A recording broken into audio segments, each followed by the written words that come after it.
Stop wasting time. Not in a harsh way. Not as an accusation, but as a quiet invitation to look honestly at how your days are passing. Most people don't feel like they're wasting time. They feel busy. They feel occupied.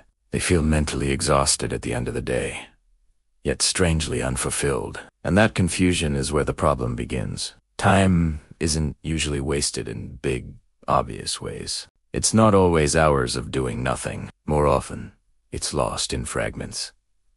Small moments of distraction that don't seem dangerous on their own. A quick check. A brief scroll. A task half started, then abandoned. Over time, those fragments add up. They quietly drain your attention, your energy, and eventually, your sense of progress. Focus is the missing link. Not the intense, forceful kind people romanticize, but real focus. The kind grounded in science and human behavior. The kind that respects how the brain actually works. Focus isn't about pushing harder. It's about working with your mind instead of fighting it. Your brain is not designed to handle endless input. It evolved to focus deeply on one meaningful task at a time. When you ask it to switch constantly, it pays a cost. Every switch burns energy.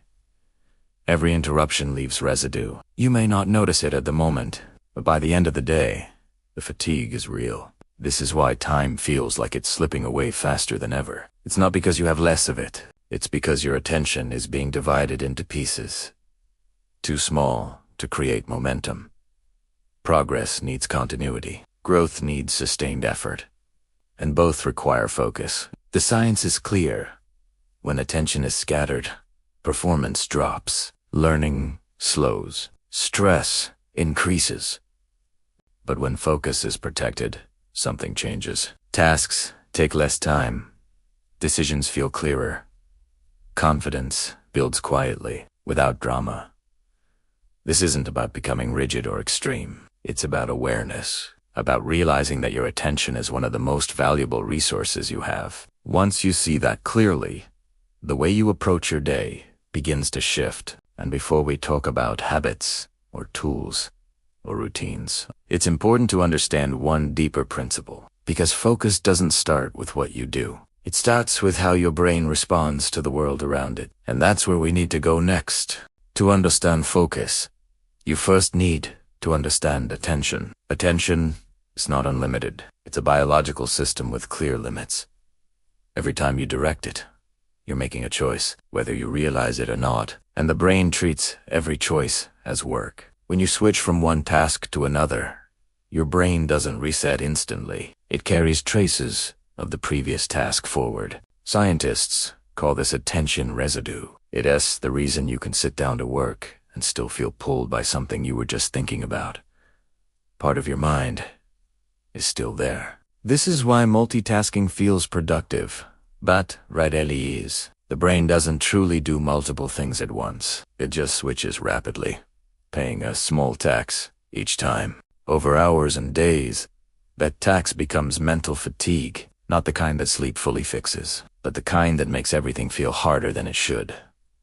Focus works differently. When you stay with one task long enough, the brain settles. Neural pathways strengthen.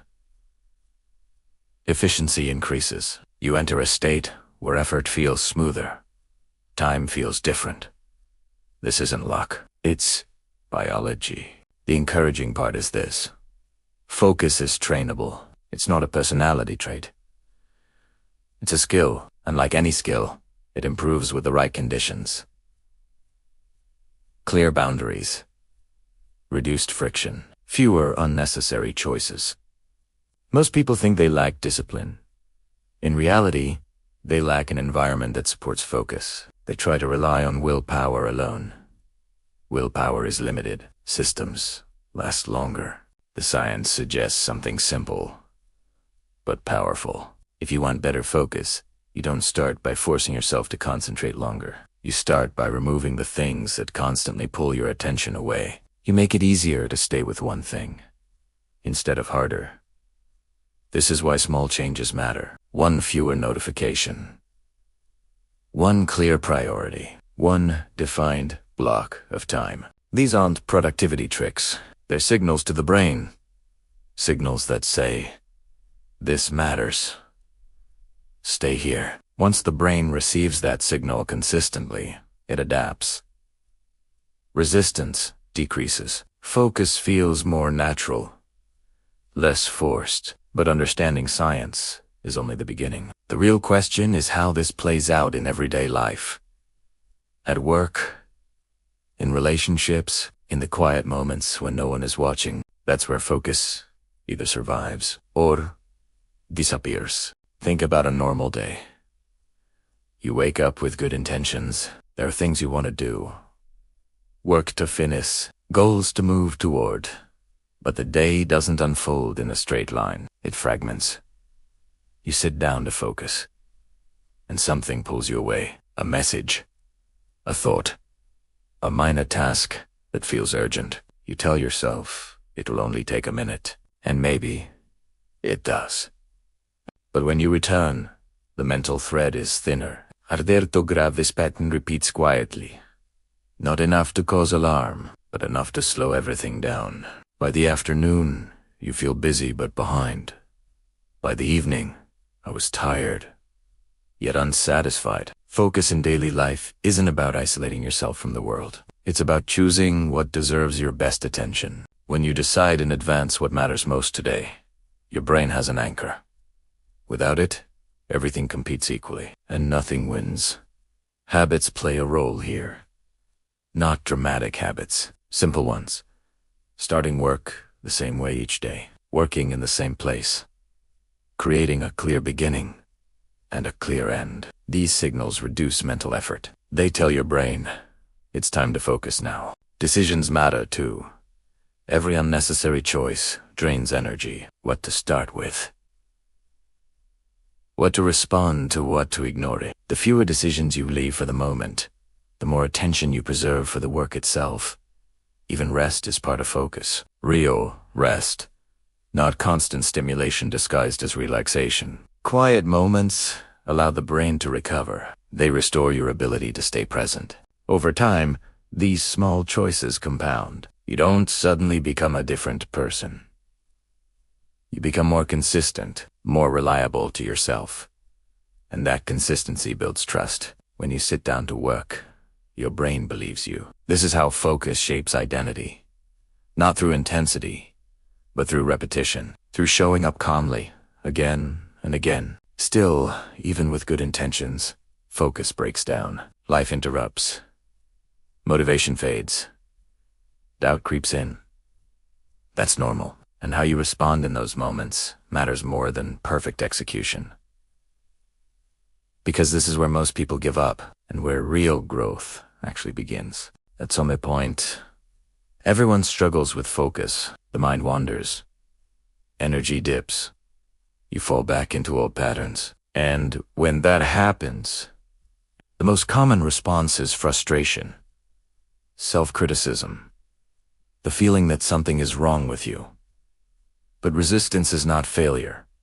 It's feedback. It's your brain reacting to overload, uncertainty, or fatigue. When you understand that, the struggle becomes less personal. One common mistake is trying to fix everything at once. You miss a few focused days and decide to overhaul your entire routine. That pressure creates more resistance. The brain senses threat, not support. Another mistake is waiting to feel motivated. Motivation is unreliable. Focus doesn't require high emotion. It requires clarity and permission to start imperfectly. When distraction shows up, the goal is not to eliminate it completely. That's unrealistic. The goal is to notice it sooner, to return faster. Every return strengthens the habit of focus. Setbacks are part of the process. Not signs to stop, but signals to adjust. Maybe the task was too big. Maybe the time was wrong. Maybe you needed rest, not more effort. The most effective people don't avoid distraction. They recover from it calmly. They don't waste energy on guilt. They redirect attention and continue. Self-doubt often appears when progress feels slow. But focus works quietly. Its results are subtle at first. You may not feel dramatic change. You may just notice fewer loose ends. Slightly more control, a calmer mind. That's enough. That's progress. The key is patience with the process, with yourself. Focused deepens over time, not overnight. And when you stop treating focus as a test of discipline and start treating it as a skill, you repracticing something shifts. The pressure lifts, the work becomes steadier. From here, the path forward doesn't require intensity. It requires consistency, a grounded commitment to protect your attention, one day at a time. Focus is not about doing more. It's about doing what matters, with presence. It's about choosing depth over noise, clarity over chaos. Not once, but repeatedly. When you stop wasting time, you don't suddenly gain extra hours. You gain alignment. Your actions match your intentions more often, and that alignment creates momentum. The science supports this, but experience confirms it. When your attention is protected, life feels less scattered. Decisions feel simpler. You trust yourself more because you follow through. There's no need for dramatic change. No need to isolate yourself or force extreme routines. Quiet consistency is enough. One focused block. One clear priority. One intentional pause. Over weeks and months, these choices reshape how you work, how you think, how you live. Focus becomes part of who you are, not something you chase. And the most important part is this: focus is not about perfection. It's about returning to the task, returning to the moment, returning to what you decided matters. Each time you do, you reinforce a powerful message to yourself. I'm present. I'm capable. I'm in control of where my attention goes. That's not dramatic. It's grounded. And it lasts. So start small. Protect one moment today. Stay with it a little longer than usual. Let that be enough. Because real change doesn't come from force. It comes from quiet, repeated action. And once you understand that, you stop wasting time without even trying.